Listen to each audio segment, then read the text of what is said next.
Hello and welcome to World Talks here on TVP World. I'm your host, Marie Cato. Today marks 4 years since the full-scale invasion of Ukraine, and the cost of the conflict has reached a staggering new peak. A new report on the impact of the war on the economy and infrastructure prepared by the World Bank in cooperation with the government of Ukraine, the European Commission and the United Nations reveals that Ukraine now requires 500 billion euros for reconstruction, a figure 3 times the nation's entire annual GDP. With direct losses hitting over 165 billion euros, the financial burden has grown by 54 billion euros in just the last year. As we mark this somber anniversary, the sheer scale of the crisis defines the monumental task ahead and the impact on the Ukrainian economy. I'm now joined by McNamee, co-founder of the Ukraine Business News Network. Hello, and thank you so much for joining us. Hello, thank you for having me. So first, I want to look at the broader macroeconomic picture and the growth gap. So Ukraine's GDP remains 20% below pre-war levels, with growth slowing to roughly 2% in 2025. Is a return to the 3% threshold by 2027 a realistic baseline, or does it depend entirely on a reduction in the intensity of the war? It depends entirely on a reduction in the intensity of the war, yes. And then we can easily exceed 3%, to be perfectly frank, within a year and a half, if we start to see even signals. We don't necessarily have to see a definitive end to the war, a peace, a laying down of arms, no more hostilities at all. That, frankly, is a fairy tale, and that's not around the corner. But let's say in 6 months, in the second half of this year, if we see at least burgeoning signs of a ceasefire perhaps around the corner, that can make a significant difference in terms of investor confidence, both domestic investors and foreign investors.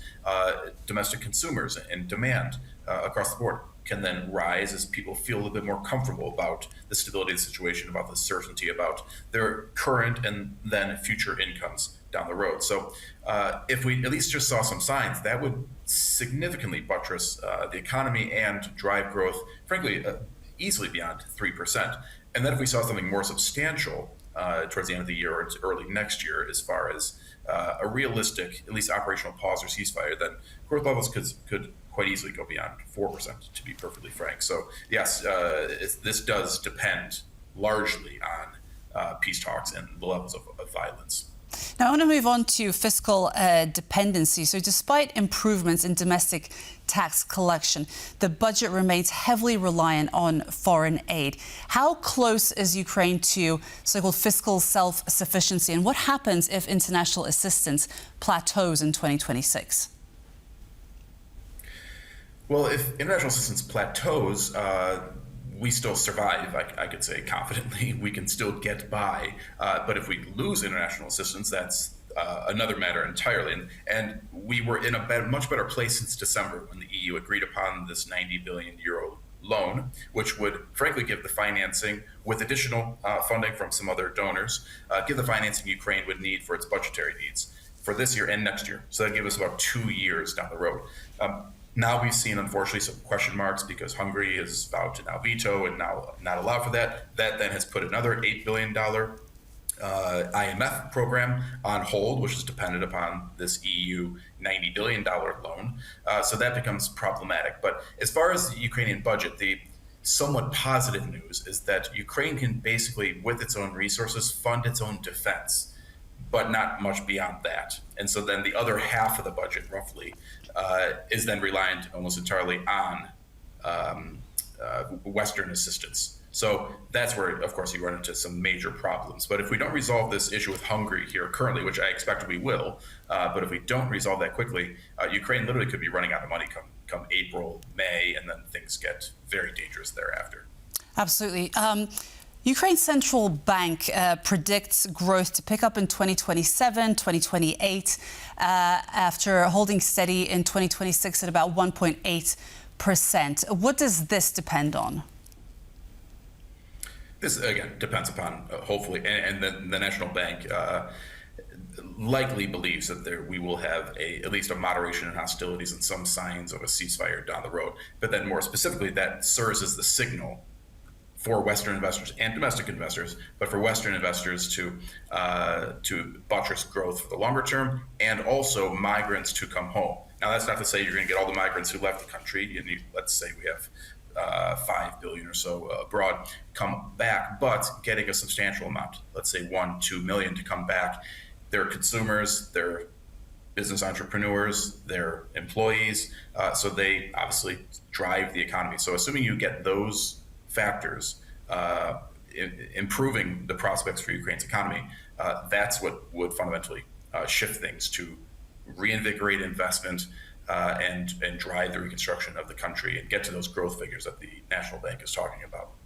Okay, but on a daily basis, there is that daily grind to get to those numbers. So beyond the physical threats that Ukrainians face, what are the primary hidden obstacles for Ukrainian businesses today? Are they struggling more with logistics, rising energy tariffs, or simply the devaluation of the hryvnia? All of that, but the one thing you didn't mention is the labor market. So the two things that companies are talking about literally in meetings I'm having this week, not to mention the last couple months over this very difficult winter, relates to the energy situation first and foremost. And that's obviously more of an acute issue at the moment with this very difficult cold winter and the extreme destruction that Russia was able to achieve of Ukraine's energy system. So that has become, just in the last 2 months here, the sort of number one issue for the economy and for investors. However, the labor market consistently for the last 2 years now, and going forward for the next several years really, has been the number one issue by far for companies as far as finding the talent to maintain operations. Now, as it is a severe problem, and there's no downplaying it. However, on the more positive side, what we hear anecdotally, consistently from companies, is that they actually expected the labor market to even be in a worse position than it actually is at the moment. So that's somewhat positive. And then secondly, what we're also seeing, and what we do polling of our business community, what we're also hearing from businesses is that they're not cutting back on production, they're not cutting back on services because of a lack of labor. However, this is, of course, curtailing some of their investment expansion plans. So as long as we're not really reducing economic activity because of a lack of labor, we're still in a decent position. But of course, these costs will continue to mount going forward, and could the situation change in 6 months or a year? And of course, this is Vladimir Putin's goal, just try to. So when it comes to economy.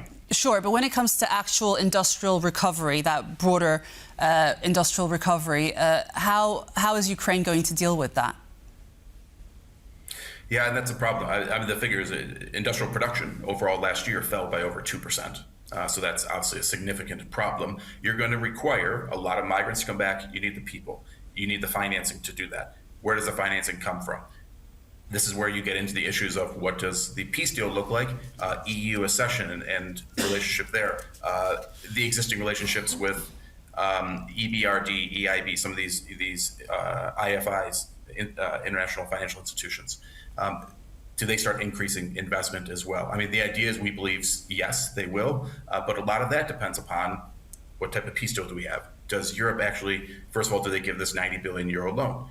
Also, are they going to finally tap Russia's over $300 billion of frozen assets that exist in the Western world and use that as a foundation for reconstruction? Because frankly, if you don't have that signal to the IFIs using Russia's foreign exchange reserves, all of that cash is the foundation, which would then de-risk for then the IFIs and banks across Western Europe. And then also obviously the governments on a bilateral basis providing funding to the country for reconstruction. You need all of that to then signal to private investors that we have a stable, secure financial future for Ukraine with a lot of opportunities, and then therefore they can top up the necessary reconstruction money, that those large numbers that you discussed at the beginning of the show.